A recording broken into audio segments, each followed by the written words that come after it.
Meaning, definition and nature, ये सभी हो गए क्लियर। और किसको नीड नहीं थी, form and content and rule, golden rule. समझ में आ गया? तो चलिए फिर आगे बढ़ते हैं हमारे पार्ट नंबर 2 पर। क्या कहता है भाई, इशू एंड रजिस्ट्रेशन और द लीगल रिक्वायरमेंट क्या है कि हाँ जी मुझे प्रोस्पेक्टस क्या करना पड़ेगा, यहाँ पर जब मैं इशू कर रही हूँ तो क्या क्या मुझे प्रोसेस फॉलो करनी पड़ेगी, क्या क्या लीगल फॉर्मेलिटीज मुझे फॉलो करनी पड़ेगी। फिर उसकी स्कैनिंग भी होगी, मीन्स कि भाई ये सही है या नहीं है। स्कैनिंग का मतलब क्या होता है, जैसे कि आप कोई भी फॉर्म फिल करते हैं या फिर आप इवन आप शादी में जाते हैं ना, तो आप ड्रेस भी डालते हैं, आप अपने आप को देखने के लिए जाते हैं ना उस मिरर के अंदर कि हाँ बिल्कुल परफेक्ट लग रहा है और नहीं लग रहा, मेरे बाल ठीक है, मेरे ये ठीक है, मेरा मतलब हर चीज़ परफेक्टली देखते हो नहीं देखते हो, इसे बोलते हैं स्कैनिंग। इसी तरीके से कंपनी अपने प्रोस्पेक्टस को जब इशू करती है तो उसे भी स्कैनिंग करने की जरूरत है, कहीं कहीं मिस्टेक तो नहीं हो जाए, हैं? बाहर आने के बाद कंपनी की रेपुटेशन डाउन हो गई तो, इसमें कुछ गलती हुई तो, राइट? और समझ में आ रहा है? तो स्कैनिंग ऑफ द प्रोस्पेक्टस का मतलब क्या है कि आप उसको छानबीन कर रहे हो, ठीक है। नेक्स्ट उसके बाद आ जाता है कि अगर मिस्टेक मिली पब्लिश होने के बाद तो भाई परिणाम भुगतने के लिए तैयार हो जाओ। वो देखना है हमें आज तीनों चारों टॉपिक के, फटाफट देखते हैं। देखो ओके, देखिए यहाँ पे क्या लिखा हुआ है। सबसे पहले इशू आफ्टर इनकॉर्पोरेशन। इनकॉर्पोरेशन देखो मैंने आपको ना लेसन आपके आई थिंक लेसन 6 था। ये देखो आपका 5th चैप्टर के अंदर 6th में था, फॉर्मेशन ऑफ द कंपनी के अंदर हमने ये जो चार्ट अभी आई थिंक आप सबको याद है, याद है? इनकॉर्पोरेशन पहले होता है, फिर हम कैपिटल रेज करते हैं, फिर कमेंसमेंट करते हैं।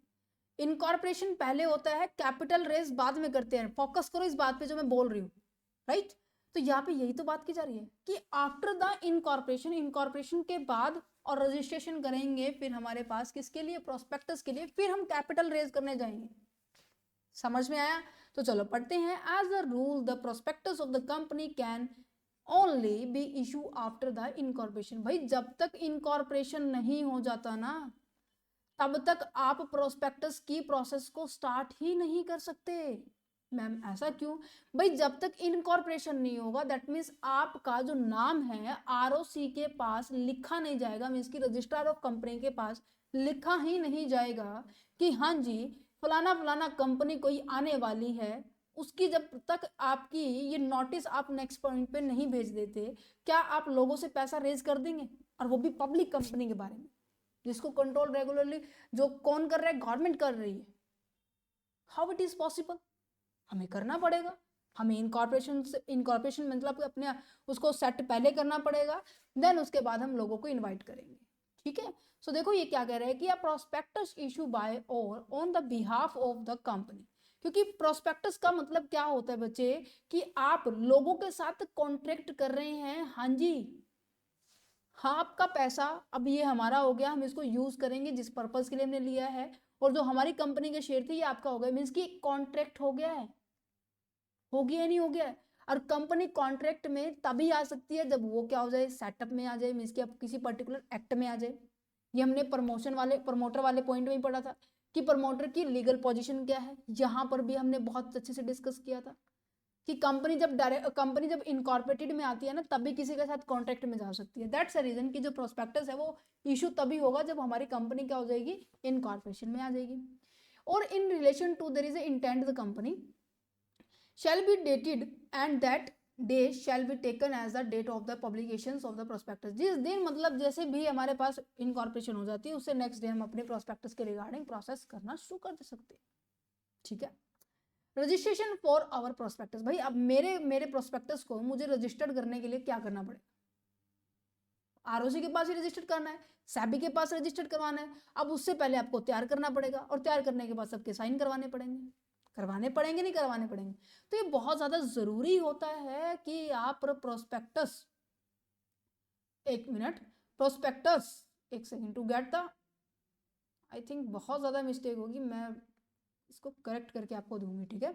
Prospectus registered with the registrar of the company before it issue to the public. Public के पास इशू करने से पहले जरूरी है कि हम अपने प्रोस्पेक्टस को, मैं यहाँ पे ऐसे करती हूँ स्टार लगा लेती हूँ जिससे मुझे रिकॉल रह जाएगा कि हाँ जी यहाँ मिस्टेक हुई थी, फिर मैं अपनी टीम को भी बोल दूंगी, ठीक है।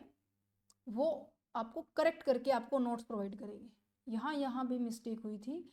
हाँ, बस अभी तक यही दो ही कि इन्होंने सेक्शंस के बीच में ये कॉलम नहीं लगाया था। ओके, तो यहाँ पे सबसे पहले देखिए क्या लिखा गया है। सबसे पहले लिखा गया है कंपनी ऑफ द प्रोस्पेक्टस। क्यों? अब मैंने आपको बोला ना कि सबसे पहले जितने भी मेंबर्स होंगे उनके सबके साइन होंगे। कहते बिल्कुल होंगे। तो आपकी प्रोस्पेक्टस की कॉपी लेनी पड़ेगी और उसके साइन के उसके ऊपर सभी व्यक्तियों के साइन होने वाले, जो आपके इनिशियली जो कंपनी के अंदर जो मेंबर्स हैं ना, जो मेन टॉप मैनेजर्स हैं, उनके सबके साइन होने वाले। ठीक है, समझ में आ रहा है? क्योंकि वो पब्लिक में इशू होने से पहले ना आपको ज़रूरी है उन मतलब कि जो प्रोस्पेक्टस इशू करेंगे आप पब्लिक के पास, ज़रूरी है कि पहले उनके साइन होने चाहिए, फिर वो सबमिटेड भी होगा। ठीक है, the document must be attach there on. कौन कौन से डॉक्यूमेंट आपको ज़रूरी है अटैच करने के लिए, ये इंपॉर्टेंट है। देखिए सबसे पहले आपको क्या करना पड़ेगा, कंसेंट लेनी पड़ेगी। कंसेंट का मतलब क्या होता है, सहमति लेनी पड़ेगी। भाई किसकी लोगे सहमति? एक्सपर्ट की ना, जो कंपनी के अंदर है फिलहाल अभी। तो यहाँ देखो, consent to the issue of the prospectus required under section 26 from any members as the expert. जो भी पर्सन एक्सपर्ट है आपको उससे क्या करना पड़ेगा, कंसेंट लेनी पड़ेगी, सहमति लेनी पड़ेगी। ये किस में लिखा है, सेक्शन 26 में लिखा है। कंफर्मिंग करनी पड़ेगी और ये जो पर्सन क्या करने वाला है, एक रिटन कंसेंट देगा। ऐसे ओरली नहीं देने वाला कि हाँ हाँ कर लो बिल्कुल परफेक्ट तुम्हारी कंपनी, ऐसे काम नहीं चलेगा भाई, रिटन में दो। ठीक है, and that he has not withdraw his consent as a aforesaid appearance in the prospectus। जो भी आपके प्रोस्पेक्टस में लिखा हुआ है, इवन वो जिसके लिए उसने साइन किया है, वो उससे विड्रॉ नहीं करवा सकता। मीन्स कि अपना नाम उससे निकलवा नहीं सकता, क्योंकि वो कौन होने वाला है भाई, प्रमोटर होने वाला है, डायरेक्टर्स होने वाले हैं, जो कंपनी की मेन अथॉरिटी, उन्हीं के तो साइन होंगे ना, है ना। हमारे जैसे थोड़ी ना होंगे जो एज ए मेंबर है कोई भी।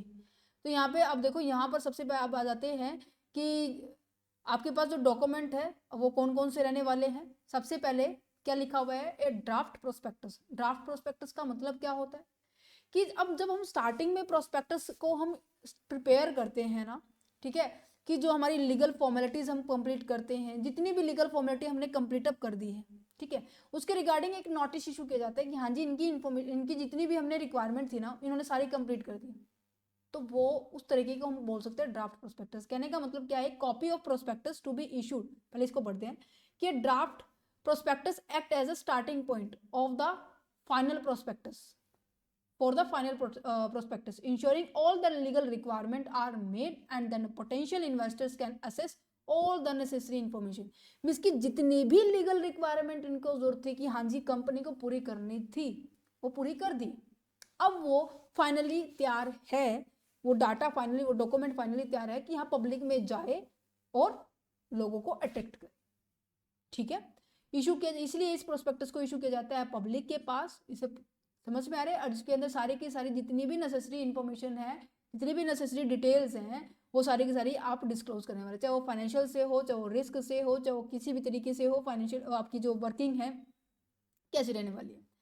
नेक्स्ट जाता है आप memorandum of association and article of association की भी आप क्या करने वाले हैं, आप कॉपी देने वाले हैं।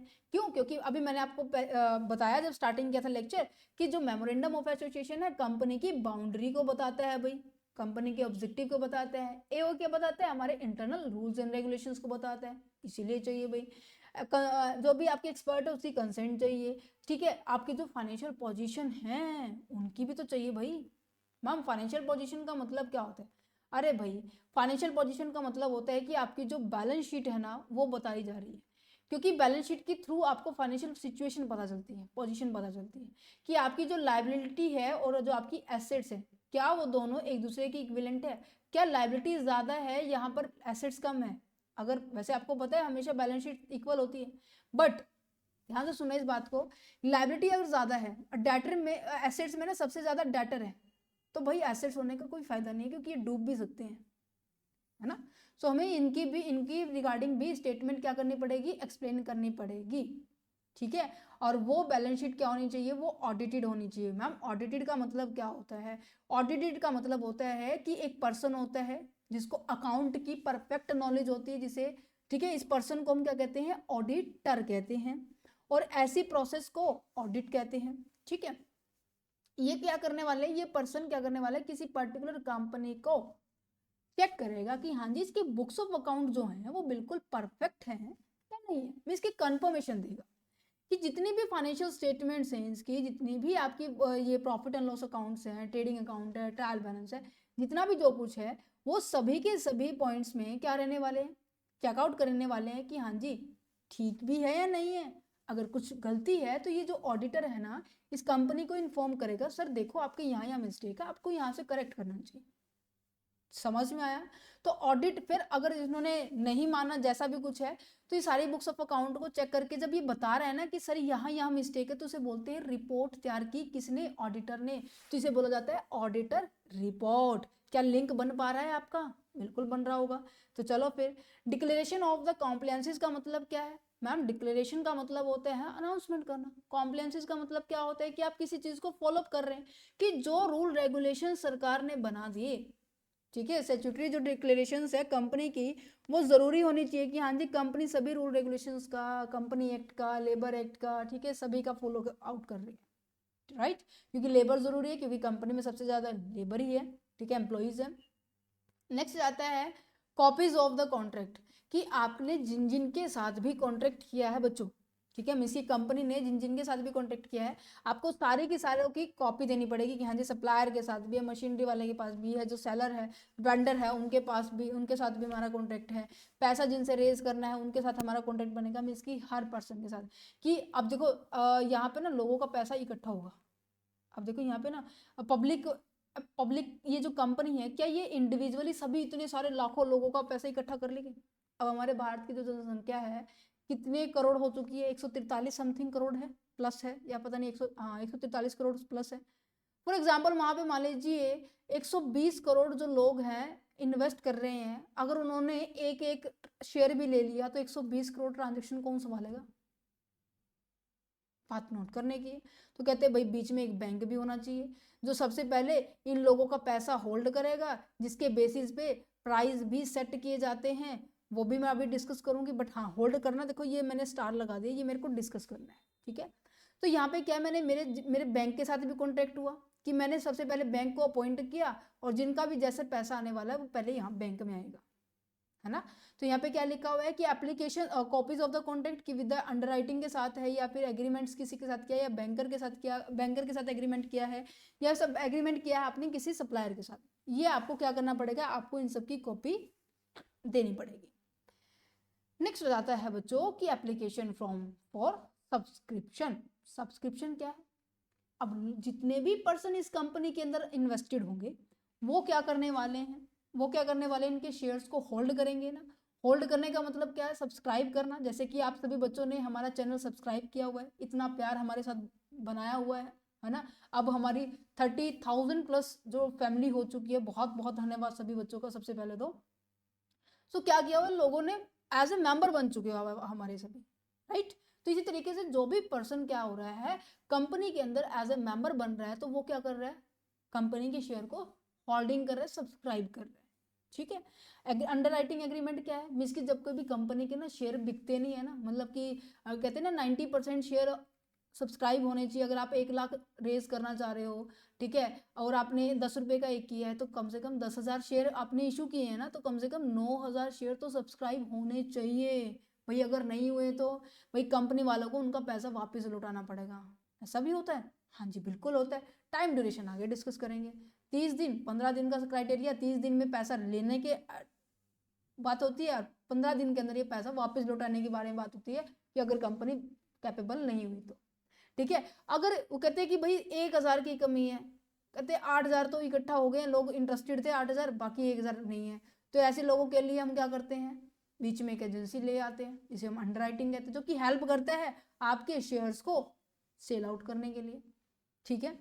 अथॉरिटी ऑफ द अटॉर्नी क्या है? पावर ऑफ द अटॉर्नी का मतलब क्या है? अब भाई जैसे भी किसी भी तरीके से मान लीजिए कोई एजेंट है या फिर कोई मैं कहूँ कि बीच में का जो मीडियोकर है वो कंपनी के बेस पे काम कर रहा है, भाई उसको पावर तो चाहिए ना, पावर ऑफ अटॉर्नी चाहिए ना, ही चाहिए, बिल्कुल चाहिए। तो जो कंपनी ये कह रहे हैं कि power attorney from the companies authorised person is needed, जो भी कंपनी ने अपना जो ऑथराइज पर्सन रखा है उसे क्या चाहिए, उसको कंपनी के पावर चाहिए कि हाँ जी ये काम ये कर सकता है, इसकी ये काम ये कर सकता है, ये ऐसे कर सकता है, वो वैसे कर सकता है। समझ में आया? तो ठीक है। तो चलो अब स्कैनिंग कर ले। स्कैनिंग का मतलब क्या होता है? अब ये तो थे बच्चे डॉक्यूमेंट की कौन कौन से डॉक्यूमेंट जरूरी हैं और लीगल रिक्वायरमेंट प्रोस्पेक्टस के लिए थी। स्कैनिंग का मतलब क्या है कि आप जांच पड़ताल कर रहे हैं, आप ये रिव्यू कर, जैसे हम कहते हैं ना कि हम शादी में जाते हैं तो ड्रेसिंग देखते हैं कि वेलअप हो चुके हैं नहीं हो चुके हैं, हम हमारे हेयर स्टाइल कैसा है, शूज़ पॉलिश हो चुके हैं नहीं हो चुके हैं, ड्रेस पे जो हमने जो प्रेस की है, हम कह सकते हैं ना प्रेस करके जाते हैं, आयरन करके जाते हैं, तो वो प्रॉपर हुई है नहीं हुई है, हम प्रॉपर देखते हैं नहीं देखते हैं? बिल्कुल देखते हैं। तो हम रिव्यू करना कहते हैं कि एक बार तो हम तैयार हो चुके हैं, मिरर में देख के जो आपकी जो आप अपने आप को सेल्फ को मेजरमेंट करते हैं कि हाँ अच्छा लग रहा है नहीं लग रहा, अच्छी लग रही है नहीं लग रही, देखते ना। तो रिव्यू करना, एग्जामिन करना आपके इसी तरीके से प्रोस्पेक्टस में भी किया जाता है। जो आपके मेंबर्स होते हैं वो सारी की सारी चीज़ों को दोबारा से रेगुलेट करते हैं। ठीक है, ये ज़रूरी है भाई। ज़रूरी क्यों है? क्योंकि इंपॉर्टेंट स्टेप दोनों के लिए, भाई कंपनी के लिए भी है और आपकी जो रेगुलेटरी अथॉरिटीज़ हैं जो आपके ऊपर रेगुलेट करती है, जैसे कि मैंने आपको पहले बताया था आरओसी है, ठीक है, सेबी है, इनके लिए भी ज़रूरी है। क्योंकि अगर इनको कुछ भी मिस्टेक मिली तो आपको वापस वो अनाउंसमेंट कर दे कि आप अपना प्रोस्पेक्टस इशू नहीं कर सकती, फिर उसको प्रोसेस दोबारा से करनी पड़ेगी। तो जो ट्रांसपेरेंसी है, जो एक्यूरेसी है, जो इन्वेस्टर्स के प्रोटेक्शन के लिए जो काम करना चाह रहे हैं वो प्रॉपर होनी चाहिए। भाई जो तुम कंपनी हो ना एक्चुअल में जो तो तुम्हारी सिचुएशन है, और जो तुम पब्लिक के सामने इशू कर रहे हो with the help of the prospectus, ये डॉक्यूमेंट जो तुम हो, जो तुम इशू कर रहे हो, दोनों सेम होने चाहिए, हेरा फेरी नहीं होनी चाहिए। ठीक है, और ठीक है, समझ में आ रही है ये चीज़ें, मैं बार बार बता चुकी हूँ, वैसे आप इसको रीड आउट करेंगे समझ में आ जाएगा। Opening line of the prospectus का मतलब क्या है? जो आपका मेन जो प्रोस्पेक्टस है ना, जो आप पब्लिक को इशू कर रहे हैं, किसके लिए? कि लोग भाई अब मेरे शेयर्स के अंदर सब्सक्राइब करें, जो हमारी कंपनी जो डिबेंचर्स है उसको सब्सक्राइब करें। ठीक है, उसके बारे में बताएं कि भाई हम इशू क्या करने जा रहे हैं। भाई प्रोस्पेक्टस का मेन पर्पस क्या है? भाई प्रोस्पेक्टस तभी किया जाता है जब हमें फंड चाहिए होता है। अब फंड रेज करने का भाई पर्पस बताओ, भाई पर्पस क्या है? तो पर्पस बताया, फिर हमने शेयर भी बताया, फिर हमने ये भी बताया कि भाई नाम कौन सी, हमारी कंपनी का नाम क्या है, हमारी किस तरीके के शेयर सिक्योरिटीज हैं, हमारी किस डेट को आने वाले हैं, मीन्स की हर डिटेल मैं आपको पहले ही बता चुकी हूँ। प्रोस्पेक्टस में हर डिटेल होती है जैसा आप चाहते हैं, ये जितनी भी मैंने डिटेल बोली थी। ठीक है, समझ में आ रहा है? स्कैन क्या किया जाएगा? स्कैन क्या किया जाएगा कि भाई जो आपकी लैंग्वेज है, कई बार क्या होता है लैंग्वेज का बहुत ज़्यादा इशू होता है, राइट, डेट का कई बार इशू होते हैं, है ना, कई बार ऐसे दे देते हैं कि हाँ 8 से लेकर 10 तारीख के बीच में आएगा। भाई बीच में आने का क्या मतलब? भाई सटीक बताओ ना, 8 को आएगा, 9 को आएगा, 10 को आएगा, कब आएगा? बीच में आने का तो मतलब नहीं है। तो मतलब कि आपका जो मैसेज है वो क्लियरली होना चाहिए, मतलब अनक्लियर नहीं होना चाहिए। ठीक है, डिस्क्रिपेंसीज बिल्कुल भी नहीं होनी चाहिए, वैक्यू मतलब अनक्लियर नहीं होना चाहिए, चाहे वो लैंग्वेज के रिगार्डिंग है, चाहे वो किसी भी चीज़ के रिगार्डिंग। ठीक है, ओके जी। बिजनेस प्रोस्पेक्टस के रिगार्डिंग अगर बात की जाए तो स्कैनिंग क्या मतलब क्या है? यहाँ पर बिजनेस प्रोस्पेक्टस के बारे में बात की जा रही है कि जो आपका प्रोस्पेक्टस है वो ये बताएगा कि जो आपका मेमोरेंडम था ना, कि आपकी भाई कोर एक्टिविटी क्या है, उसको किस तरीके से आप अचीव करना चाह रहे हैं, भाई कौन कौन सी एक्टिविटी आपको परफॉर्म कर सकते हो। सो ये सारी की सारी चीज़ें आप यहाँ पर एक्सप्लेन करेंगे कि फ्यूचर में क्या प्लान है। इवन जो आपने कैपिटल रेज भी किए है ना, उसका यूज़ कहाँ पर होने वाला है, how the raise the capital, कैसे रेज करेंगे, जो आप सॉरी जो भी आपने कैपिटल रेज की है उसको यूज कैसे करेंगे, वो आप यहाँ पे बताने वाले हैं। कि आपकी मार्केट में कितनी पोटेंशियल है, दैट मीन्स कितनी आपके पास पावर है, कितने आपकी जो इमेज है मार्केट में बनी हुई है, वो भी देखेंगे। देखेंगे नहीं देखेंगे? बिल्कुल देखेंगे। नेक्स्ट आते हैं कि आपके पास क्या लिखा हुआ है, मैनेजमेंट ऑफ द कंपनी। भाई कंपनी की जो मैनेजर है ना, मैनेजर जो टीम है ना, वो कैसी है? भाई बताओ तो सही कैसी है, इसकी बैकग्राउंड कैसा रहा है, इवन आपका जो अभी तक जो आपके प्लान थे क्या वो एक्चुअल में एग्जीक्यूट हुए हैं नहीं हुए, कोई कमी रहती है नहीं रहती? भाई बताना तो पड़ेगा, क्योंकि बोला जाता है कंपनी की ग्रोथ है ना, कंपनी के जो मेंबर जो चला रहे हैं ना उनकी सोच के ऊपर डिपेंड होता है।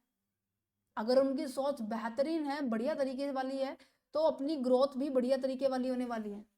समझ पा रहे हैं नहीं पा रहे हैं? बिल्कुल पा रहे हैं। इवन हर चीज़ यहाँ पे देखी जाएगी कि किसकी क्या चीज़ें, मतलब जैसे मेंबर्स हो गए, शेयर होल्डर्स हो गए हैं, डायरेक्टर्स हो गए हैं, ठीक है, और आपके जो ऑडिटर्स हो गए हैं, ठीक है, आपके आपके चीफ एग्जीक्यूटिव ऑफिसर्स हो गए हैं, इन सब की right, duty, limitations, liabilities, each and everything is clear mention in the prospectus. Is it clear? Okay. क्योंकि अगर देखो, चाहे वो शेयर होल्डर है, चाहे वो इन्वेस्टर्स है, चाहे वो मेंबर है, चाहे वो डायरेक्टर, कोई भी है, देखो अगर कोई कंपनी गलत करेगी तो सबके साथ गलत होगा। अगर कोई मेंबर गलत कर रहा है मीन्स कि टॉप मैनेजर मिलके, ठीक है, मिलकर आपस में मिलकर इन्वेस्टर्स के साथ गलत करें तो भी गलत है। तो इस वजह से इन चीज़ों से बचा जा सके हम क्या करेंगे, रिव्यू कर लें। कैपिटल स्ट्रक्चर का मतलब क्या है भाई, आपकी कंपनी के अंदर पूंजी कितनी है। पूंजी कितनी का मतलब, चलो मैंने कहा कि भाई मेरे पास 100 करोड़ रुपए हैं, भाई 100 करोड़ कैसे कैसे हैं, मीन्स की इक्विटी का पैसा है, या फिर मैं कहूँ कि डेट से पैसा आपने रेज किया है, या फिर मैं कहूँ कि आपने बैंक से लोन लिया है, मतलब कहाँ से पैसा रेज किया भाई। आपकी कंपनी में जो कैपिटल स्ट्रक्चर है वो किसका है, वैसे मेनली इन दोनों का ही होता है, ठीक है, बट मैं आपको बता रहा हूँ, ठीक है, कि कितना अमाउंट आपका इक्विटी का है, कितना अमाउंट आपका डेट का है कंपनी के अंदर, कि शेयर्स क्या है, डिवेंचर्स है, या फिर अपना खुद का पैसा यूज कर रहे हो, ये भी तो मैटर करता है ना। मीन्स कि अब मैंने कहा कि चलो ठीक है, मैंने क्या किया, 20 करोड़ रुपए मेरे इक्विटी के हैं, 30 करोड़ रुपए मेरे पास मैंने डिवेंचर से उठाया है, और मैंने क्या किया, 50 करोड़ मेरे पास खुद के पैसा रखा था, मैंने उसको यूज किया। एग्जिस्टिंग कैपिटल बोल लीजिए, या फिर रिटेन अर्निंग बोल लीजिए, या फिर मैं कहूँ कि सॉरी एग्जिस्टिंग कैपिटल तो टोटल कैपिटल होगी ना, ये रिजर्व हो गया, इनको आप इनको 50 करोड़ मान सकते हैं। समझ में आ रहा है? कहते बिल्कुल सर। चलो तो फिर नेक्स्ट कह रहे हैं कि past history of the company, company की जो पास्ट हिस्ट्री है वो कैसी, वो भी तो हमें चेकआउट करनी पड़ेगी ना। This section providing the company historical performance including the past financial statement, की माइलस्टोन्स एंड अचीवमेंट्स। क्या कहना चाह रहा है भाई, पास्ट हिस्ट्री से क्या पता चलेगा कि आपने जो कर चुके हो, भाई कुछ अच्छा किया है तो वो भी नजर आएगा, कुछ बुरा किया है तो वो भी नजर आएगा, दोनों चीजें नजर आएगी। तो यहाँ पे क्या लिखा हुआ है कि including the past financial statement, कि आपने जो भी आपकी स्टेटमेंट रही है कि आपका प्रॉफिट था या लॉस ज़्यादा था, जो भी है, जितनी भी आपने अचीवमेंट्स की है, जितने भी आपने टॉप पॉइंट्स किए हैं, उनके बारे में एक्सप्लेन करेगा कि हाँ जी कंपनी की ग्रोथ कैसे हो रही है, कंपनी की पास्ट के अंदर स्टेबिलिटी थी या नहीं थी, या फिर नीचे की ओर जा रही थी ग्राफ हमारा, ठीक है, या फिर ऊपर की ओर अब की बार बढ़ रहे हैं, कैसा क्या कुछ चल रहा है, वो सारी की सारी चीजें आपको यहाँ पे बताई जा रही है। ठीक है, मैंने हर देखो ये ऊपर 2 पॉइंट इनके बारे में लिखा हुआ है, स्कैन कैसे करने, वो नीचे बारे में, सबके अंदर मेनली 2 ही 3 पॉइंट है कि जो आपकी जो स्टेटमेंट है वो अनक्लियर नहीं होनी चाहिए, डिफरेंट डिफरेंट शब्दों से लिखा गया है। सो मैंने उसको साइड में मैंने आपको ईजी लैंग्वेज में बताया। ओके ठीक है, स्क्रूटनरी का मतलब होता है जांच करना, सेम मेथड ही है, असेसमेंट करना, असेसमेंट इन द सेंस कि आप ये चेकआउट करना, किसी भी मतलब वर्ड चेंज हो रहे हैं बट मीनिंग वही सेम है ना। समझ पा रहे हैं कि आपके पास जो मटेरियल जो कॉन्ट्रैक्ट है मीन्स कि आप कंपनी ने किस किस के साथ कॉन्ट्रैक्ट रखा था ना, उसको भी दोबारा से चेकआउट करना। ठीक है, कर लो भाई, कोई दिक्कत नहीं है। जो वाउचर है, मतलब मान लीजिए मैंने किसी से सामान खरीदा, मैंने कहा कि मैंने जो प्लांट एंड मशीनरी है ना मैंने खरीदी है, ठीक है भाई, खरीद तो ली, वाउचर में दिखा दिया भाई 5 लाख की मशीनरी है ये, उसको चेक करना कि हाँ क्या उस टाइम 5 लाख की थी, कहते हाँ जी बिल्कुल थी, चेक करके ठीक हो गया। फिर ये भी चेक करना है कि हम जी बिजनेस में है वो इस टाइम मशीन या नहीं है, कि ऐसे ही हवा में मतलब मशीन है हमारे पास, उसकी ये भी देना, वेरिफिकेशन किया जा रहा है। समझ में आया? Particular of the property acquired, ये भी मैं अभी फिलहाल बता चुकी हूँ कि हाँ जी ये भी देखा जाता है कि जो आपकी एसेट्स है, जो आपकी प्रॉपर्टी है, जो आपकी लैंड है, that a company has been acquired and plan to be acquired by using the funds raise. जितना भी आपने फंड्स रेज किया है उससे क्या करना है, या तो कोई एसेट्स खरीदना, या कोई प्रॉपर्टी खरीदना, या कोई लैंड खरीदना। ठीक है, ये सभी चीज़ें मुझे दिखानी पड़ेगी, इवन लोकेशन भी बतानी पड़ेगी, इवन पर्पस भी बताना पड़ेगा, भाई हमने क्यों खरीदा, क्यों खरीदा, समझ में आ रहा है नहीं आ रहा, दैट्स इट। नेक्स्ट आता है standard of the underwriter and bankers and advisory. Means कि जितने भी ये बीच में मीडियोकर है ना, जो आपकी कंपनी को रन करने में आपको हेल्प करने वाले हैं, उनकी भी दोबारा से क्या होने वाली है, चेकिंग होने वाली है। ठीक है, एक सेकेंड, क्या हो रहा है, ठीक है समझ में आया? The prospectus including the detail about the underwriter, bankers and the other advisory involve in the issues, this help the, ये पता है ये क्यों जरूरी है, देखो ये तो ये बैंकर्स मनी को कलेक्ट करने के लिए, अंडरराइटर्स शेयर्स को सेल आउट करने में, इवन बाय करने के लिए भी होगा, ठीक है, एडवाइजरी कि आपकी फर्म के अंदर इस तरीके से पॉलिसी होनी चाहिए, इस तरीके से अट्रैक्ट कर सकते हैं, ये सारे होने चाहिए। क्योंकि कई बार क्या होता है, कंपनी के जो शेयर्स है ना मार्केट में पब्लिकली अट्रैक्ट नहीं कर पा रहे, प्रोस्पेक्टस अट्रैक्ट नहीं कर पा रहा, तो ये एडवाइस देंगे, लीगल एडवाइजरी कह सकते हैं हम, है ना, कोई डॉक्यूमेंट बनवाना, तो ये हमें हेल्प करेंगे, राइट। तो इस तरीके की हमारे जो एक्सपर्ट हैं उनकी ओपिनियन की भी हमारे पास क्या होनी चाहिए, ज़रूरत होनी चाहिए। जो आपके एक्सपर्ट है ना उनकी बहुत ज़्यादा सख्त ज़रूरत होती है, ठीक है। ओके, म्यूज़िक का साउंड आ रहा है, शादियाँ चली हुई हैं, थोड़ा सा आप डिस्ट्रैक्ट हो रहे होंगे, बट लेक्चर देना भी ज़रूरी है आपको, तो प्लीज़ फोकस यहाँ पे करना। It's a humble request for you all of you, right.